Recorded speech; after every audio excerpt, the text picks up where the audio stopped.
Hello everyone, welcome to computer science E class. इस video के अंदर हम अंडरस्टैंड करेंगे कंपोनेंट्स ऑफ कंप्यूटर नेटवर्क के बारे में। तो आपको किन क्वेश्चंस के जवाब इस वीडियो के अंदर मिल जाएंगे, पहले मैं आपको वो बता देता हूं।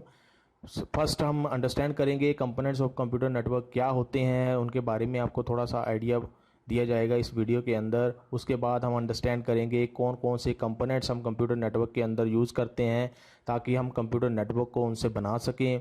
उसके बाद आप अंडरस्टैंड करोगे कि कंप्यूटर नेटवर्क्स के अंदर जो कंपोनेंट्स होते हैं उनको हम कहाँ कहाँ यूज़ करते हैं या उनका क्या पर्पस होता है, क्यों हम उनको यूज़ करते हैं। इसका क्वेश्चन का जवाब भी आपको यहाँ इस वीडियो के अंदर मिल जाएगा।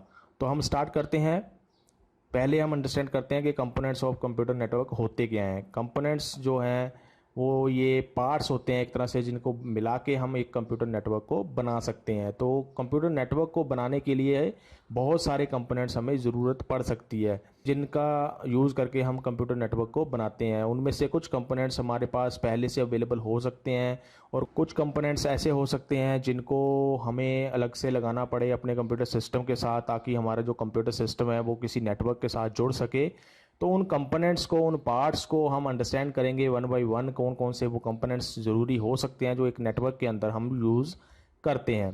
तो ये कंपोनेंट्स होते हैं साथ में मिलके काम करते हैं ताकि जो डाटा हम एक जगह से दूसरी जगह पे भेजना चाहते हैं या एक कंप्यूटर से दूसरे कंप्यूटर को भेजना चाहते हैं वो ट्रांसफ़र हो सके। तो ये सारे कंपोनेंट्स आपस में मिलके काम करते हैं। अब कौन कौन से वेरियस कंपोनेंट्स हो सकते हैं। सबसे पहला जो कंपोनेंट्स हम देख सकते हैं वो कंप्यूटर नेटवर्क के अंदर हो सकता है, वो हो सकता है सर्वर। अगर सपोज करो आपने एक छोटा सा नेटवर्क बनाना है, लोकल एरिया नेटवर्क जिसको हम बोलते हैं, तो उसके अंदर एक ऐसा कंप्यूटर हो सकता है, ऐसी डिवाइस हो सकती है जो सर्वर का काम कर सकती है। सर्वर क्या होता है? एक हाई कॉन्फ़िगरेशन का ही कंप्यूटर होता है जो पूरे कंप्यूटर नेटवर्क के रिसोर्सेज को मैनेज करता है।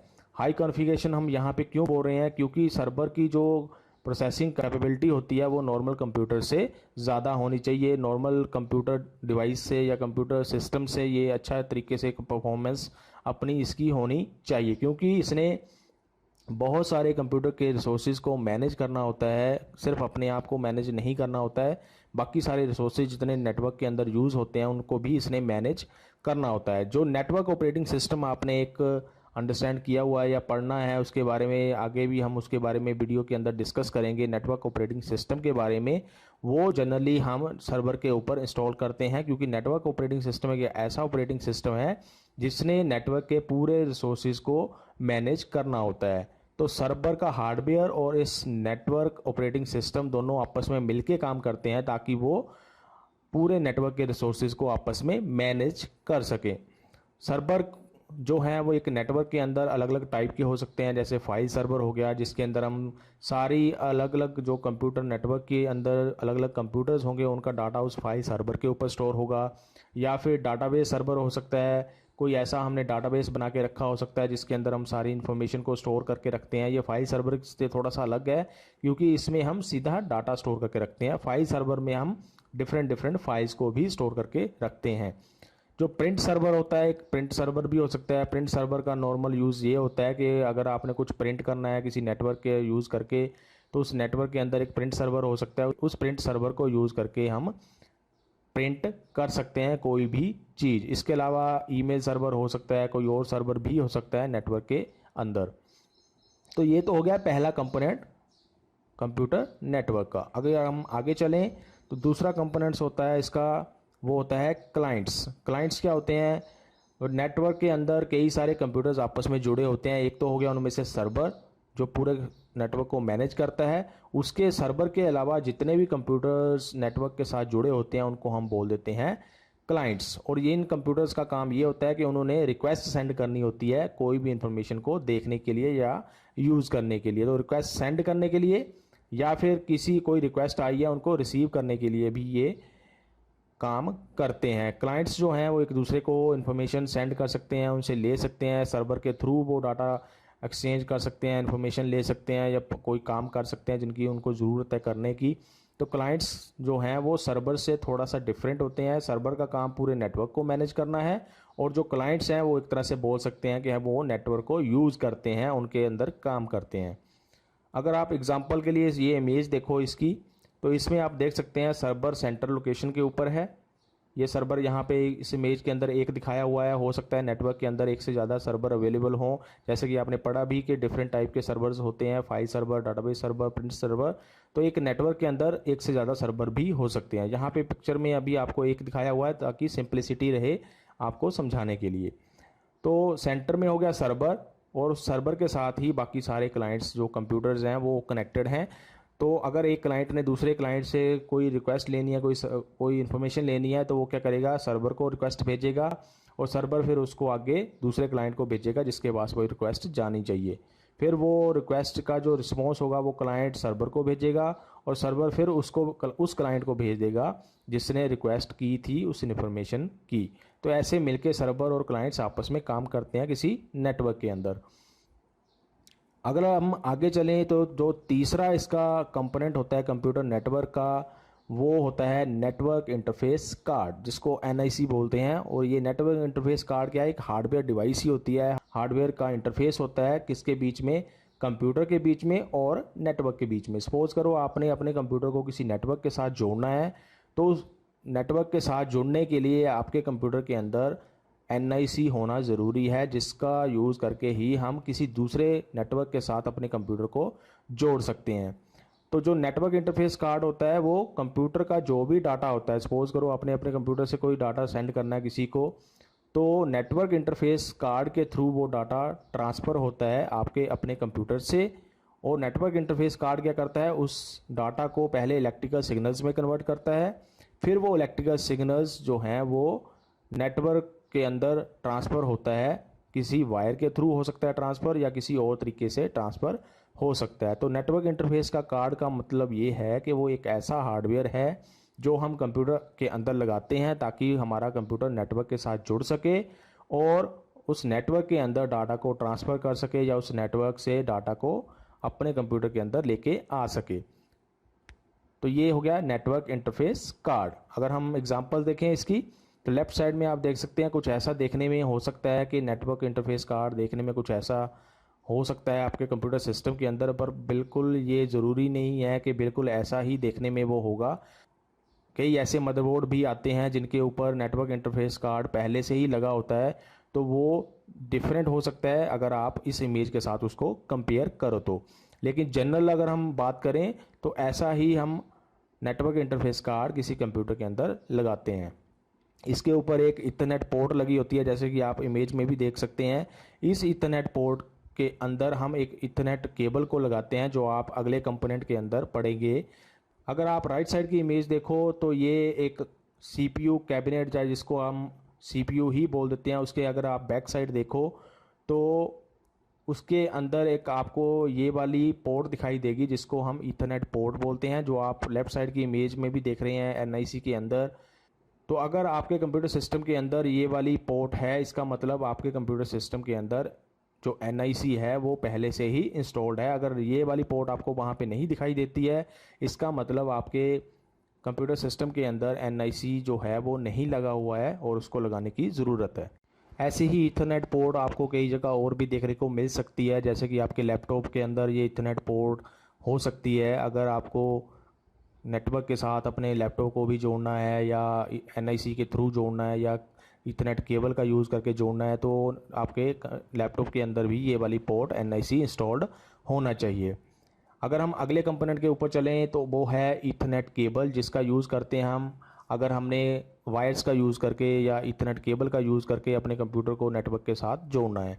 तो इथरनेट केबल क्या है, इथरनेट केबल जो है वो हमारे कंप्यूटर को या नेटवर्क किसी और नेटवर्क डिवाइस को मॉडेम्स के साथ या राउटर्स के साथ या अडेप्टर्स के साथ जोड़ने के लिए हम यूज़ करते हैं। ये मॉडेम्स या राउटर्स क्या होते हैं इसको हम आगे देखेंगे। और जो काम क्या करता है इथरनेट केबल का, ये इथरनेट केबल्स जो होती हैं ये डाटा को ट्रांसफ़र करने के लिए इथरनेट प्रोटोकॉल का यूज़ करती हैं। ये प्रोटोकॉल्स क्या होते हैं, सेट ऑफ रूल्स होते हैं जिनको यूज़ करके कोई भी चीज़ काम करती है कंप्यूटर सिस्टम की, अगर उसने नेटवर्क के साथ जुड़ना है तो, या नेटवर्क के साथ काम करना है तो। अगर हम आगे चलें तो इथरनेट केबल्स जो होती है वो NIC के साथ लगाते हैं, जो आपने NIC कंपोनेंट पढ़ा कंप्यूटर नेटवर्क का, उसके साथ हम इसको अटैच करते हैं। उसके ऊपर जो पोर्ट बनी हुई आपने देखी, उस पोर्ट के अंदर इस इथरनेट केबल को लगाया जाता है और जो दूसरा एंड होता है इथरनेट केबल का वो हम किसी दूसरे कंप्यूटर के अंदर लगा सकते हैं या किसी स्विच के अंदर लगा सकते हैं या किसी हब के अंदर लगा सकते हैं। अब ये स्विच और हब क्या होते हैं वो आप आगे कंपोनेंट्स के अंदर पढ़ेंगे। अगर हम इसकी एग्जांपल देखें तो आप यहाँ पे देख सकते हैं कि इथरनेट केबल्स देखने में कैसी होती है। इसके जो आप कलर यहाँ पे देख रहे हैं ब्लैक और ब्लू, इसके अलावा और कलर्स के अंदर ही अवेलेबल हो सकती है ये इथरनेट केबल। इसकी अलग अलग कैटेगरीज़ हो सकती हैं, अलग अलग कैटेगरी की इथरनेट केबल आपको मिल सकती है या यूज़ कर सकते हैं हम। अब इसको कहाँ लगाया जाता है, जैसे कि राइट साइड की इमेज में आप देख सकते हैं ये एक लैपटॉप सिस्टम के अंदर इथरनेट केबल को लगाया गया है। जो आपने NIC की पोर्ट देखी या इथरनेट पोर्ट देखी, उसके ऊपर इस केबल को हम इंस्टॉल करते हैं या लगाते हैं या अटैच करते हैं कंप्यूटर सिस्टम के साथ। अगर हम अगले कंपोनेंट के ऊपर चलें तो वो होता है हब।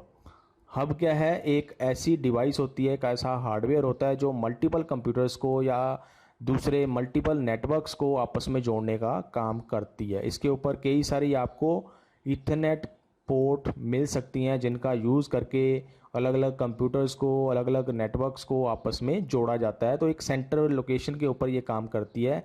आप कह सकते हैं कि सेंटर में काम करेंगे, इसके साथ सारे कंप्यूटर जोड़े जाते हैं या इसके साथ अलग अलग नेटवर्क्स को जोड़ा जाता है और फिर आगे उनके बीच में कम्युनिकेशन बनाया जाता है और इस हब के थ्रू ही वो आपस में कम्युनिकेशन करते हैं। सपोज़ करो किसी क्लाइंट ने या किसी कंप्यूटर ने नेटवर्क के अंदर कुछ रिक्वेस्ट की है किसी इन्फॉर्मेशन की, तो वो रिक्वेस्ट पहले हब के ऊपर जाएगी। हब फिर उस रिक्वेस्ट को आगे ब्रॉडकास्ट करता है पूरे नेटवर्क के अंदर। जिस भी कंप्यूटर से आपने वो इन्फॉर्मेशन रिक्वेस्ट की होगी वो कंप्यूटर रिस्पॉन्ड कर देगा। बाकी कंप्यूटर्स जो नेटवर्क के पास, जिनके पास वो रिक्वेस्ट गई है, उनको रिजेक्ट कर देंगे। तो हब का काम क्या हो गया कि उसने किसी कंप्यूटर से रिक्वेस्ट को लेना होता है, कुछ रिक्वेस्ट उसके पास आती है हब के पास, हब उस रिक्वेस्ट को आगे पूरे नेटवर्क को ब्रॉडकास्ट कर देता है। ब्रॉडकास्ट का मतलब जितने भी नेटवर्क के अंदर अदर डिवाइसेस लगी होंगी उन सब के ऊपर वो रिक्वेस्ट को सेंड कर देगा। जिस भी रिक्वेस्ट को जिस डेस्टिनेशन के ऊपर जाना होगा वो डेस्टिनेशन उस रिक्वेस्ट को कैप्चर करके उसका रिस्पॉन्स सेंड कर देगा दोबारा से हब को, और हब फिर दोबारा से उस रिक्वेस्ट को उस कंप्यूटर के पास भेज देगा जिस कंप्यूटर ने उस रिक्वेस्ट को सेंड किया था। तो ऐसे हब का बीच में काम होता है और या इसकी वर्किंग होती है। अगर हम इसकी इमेज देखें, इसकी एग्जांपल देखें, तो आप लेफ़्ट साइड में इसको देख सकते हैं। ये कुछ हब जो है वो कुछ देखने में ऐसी हो सकती है, ज़रूरी नहीं है बिल्कुल ऐसी ही होगी, लेकिन उसके ऊपर आप देख सकते हैं कि कई सारी ईथरनेट पोर्ट्स लगी हुई हैं जिनका यूज़ करते हैं हम कंप्यूटर्स को, डिफरेंट कंप्यूटर्स को या डिफरेंट नेटवर्क्स को आपस में जोड़ने के लिए। राइट साइड की अगर आप इमेज देखो तो उसमें आप देख सकते हैं कई सारी हब जो हैं वो बीच में नेटवर्क को बनाने के लिए यूज़ की गई हैं। जैसे अगर आप यहाँ से स्टार्ट करो तो यहाँ पे आप देख सकते हैं 3 कंप्यूटर्स हैं वो हब के साथ कनेक्टेड हैं। फिर इस हब को आगे एक और हब के साथ कनेक्ट किया हुआ है जो आगे बाकी हब के साथ कनेक्टेड हैं, और उन वो हब्स जो हैं वो आपस में किसी और कंप्यूटर्स के साथ कनेक्टेड हैं। तो ऐसे हम एक नेटवर्क को बनाने के लिए बीच में हब का यूज़ कर सकते हैं। आप एक से ज़्यादा हब को भी नेटवर्क को बनाने के लिए यूज़ कर सकते हैं। अगर हम अगले कंपोनेंट्स के ऊपर जाएं तो कंपोनेंट जो अगला है वो है स्विच। अगर जैसे कि आपने हब के अंदर पढ़ा कि हम उसका यूज़ करते हैं मल्टीपल कंप्यूटर्स को आपस में जोड़ने के लिए एक नेटवर्क के अंदर। स्विच का काम भी बिल्कुल वही होता है कि उसने मल्टीपल कंप्यूटर्स को या नेटवर्क्स को आपस में जोड़ना होता है सेंट्रल लोकेशन के ऊपर। लेकिन जो स्विच होता है वो हब से एडवांस होता है और उसके जो फीचर्स होते हैं वो एडवांस होते हैं अगर हम उसको हब के साथ कंपेयर करें। तो स्विच और हब के बीच में कंपैरिजन अगर हमने करना है तो जो स्विच होते हैं वो ज़्यादा अच्छे तरीके से काम करते हैं किसी नेटवर्क के अंदर। जैसे कि एग्जांपल के लिए आपने हब के अंदर देखा कि कोई रिक्वेस्ट अगर एक कंप्यूटर भेजता है तो हब के पास जाती है, हब उसको आगे सारे नेटवर्क के अंदर ब्रॉडकास्ट कर देता है। लेकिन जो स्विच ऐसा नहीं करता है। स्विच क्या करता है, कोई कंप्यूटर ने सपोज करो रिक्वेस्ट सेंड की तो वो पहले स्विच के ऊपर जाएगी, स्विच फिर उस रिक्वेस्ट को उसी कंप्यूटर के ऊपर भेजेगा जिस कंप्यूटर के ऊपर वो जानी चाहिए। पूरे नेटवर्क के अंदर वो ब्रॉडकास्ट नहीं करता है मैसेज को। इससे क्या होता है, जो ट्रैफिक होता है किसी नेटवर्क के अंदर वो कम हो जाता है और जो नेटवर्क है उसकी स्पीड भी इंक्रीज़ हो जाती है। इसके अलावा और भी कई सारे फीचर्स होते हैं जो स्विच के अंदर अवेलेबल होते हैं और हब से इसीलिए इसको एडवांस माना जाता है और इसी को ज़्यादातर यूज़ किया जाता है किसी नेटवर्क के अंदर अगर हमने नेटवर्क को बनाना है, हब जो हैं वो अब आउटडेटेड हो गए हैं। अगर हम एग्जांपल की देखें इसकी, तो स्विच की एग्जांपल आप लेफ़्ट साइड में देख सकते हैं। कुछ देखने में ऐसे हो सकते हैं, थोड़ा सा इससे डिफरेंट भी हो सकते हैं, लेकिन नॉर्मली आपको ऐसे देखने में स्विच मिलेंगे। अगर हम इसकी राइट साइड की एग्जांपल देखें तो आप देख सकते हैं नेटवर्क के अंदर कैसे स्विच को यूज़ किया गया है। आपने हब के लिए भी एग्जांपल देखी पीछे, उसको आप यहाँ पे भी देख सकते हैं कि हब को यूज़ किया गया है नेटवर्क को बनाने के लिए, या फिर स्विच को यूज़ किया गया है नेटवर्क को बनाने के लिए। अब हम एक साथ हब या स्विच दोनों को किसी नेटवर्क के अंदर यूज़ कर सकते हैं, लेकिन जैसा कि आपको डिफरेंस बता दिया कि हब जो है वो इतनी ज़्यादा अच्छी नहीं होती है, इतने अच्छे तरीके से वो काम नहीं करती है जितना अच्छे तरीके से नेटवर्क को स्विच मैनेज कर सकता है।